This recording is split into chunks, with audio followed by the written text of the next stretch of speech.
Shalom saudara-saudari yang dikasihi Tuhan, kembali kita berjumpa di dalam secuil roti sorgawi di mana kita belajar sedikit firman Tuhan yang kita percaya itu akan membawa berkat bagi kehidupan kita bersama.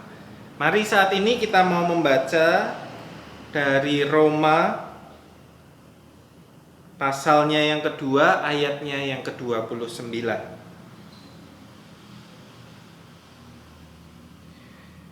Tetapi orang Yahudi sejati ialah dia yang tidak nampak keyahudiannya, dan sunat ialah sunat di dalam hati secara rohani, bukan secara hurufiah.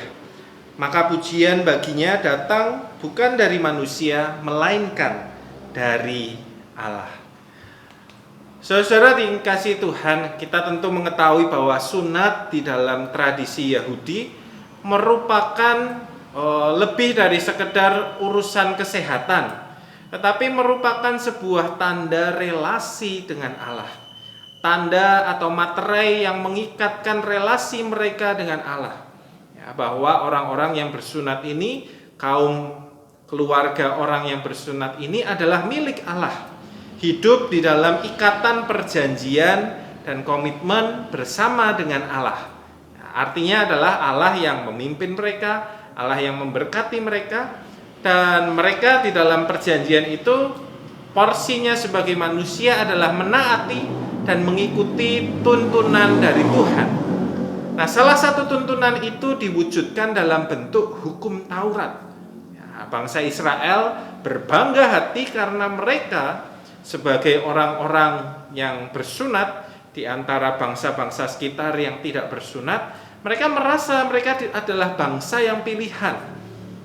Mereka satu-satunya yang masuk diikat di dalam perjanjian kasih bersama dengan Allah, di dalam cinta dan limpah kasih Tuhan. Ya. Tetapi di sini kita membaca hal yang menarik, sebuah kritikan dari Paulus kepada keyahudian saat itu. Paulus mengkritik bahwa bagaimana orang-orang tidak konsisten di dalam hidup berimannya. Ya, mereka terutama para pemimpinnya mengajarkan hukum Taurat, membanggakan diri memiliki hukum Taurat.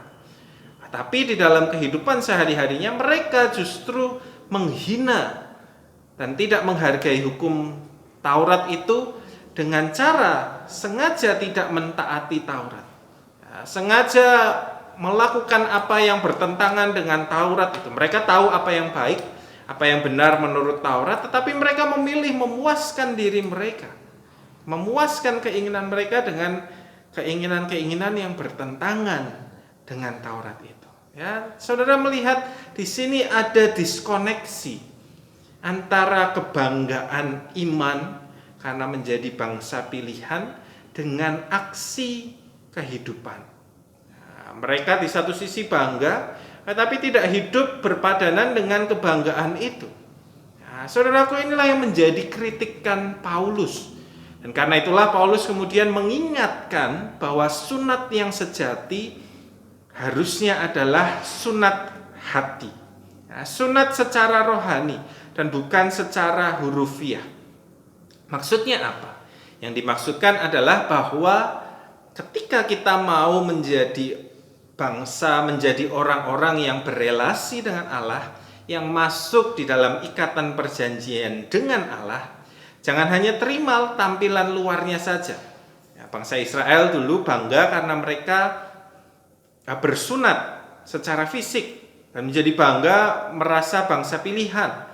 Ya, kalau kita sekarang mungkin kita merasa kita sudah dibaptis, kita sudah menjadi orang-orang pilihan Tuhan, menjadi anggota keluarga Allah. Nah, jangan hanya kebanggaan itu saja, tapi bukan hanya yang di luar, yang tampak itu saja, tetapi apakah di dalam hati kita sudah disunatkan? Apakah di dalam hati kita sungguh yang menjadi sumber ini, kita menjadi orang-orang yang berkomitmen, sungguh-sungguh hidup dalam perjanjian dengan Allah secara setia.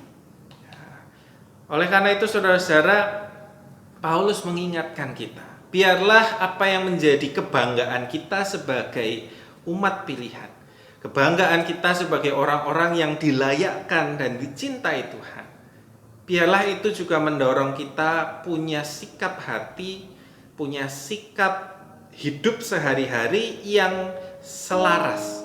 Ya, jadi bukan hanya kita berbangga, tetapi juga kita menjadi orang-orang yang menunjukkan itu di dalam hidup kita. Nah, saudaraku, kiranya ini menjadi semangat kita di dalam menjalani identitas sebagai orang-orang Kristen, sehingga biarlah pujian kita berasal dari Allah. Amin. Selamat menjalani hari, Tuhan memberkati kita semua.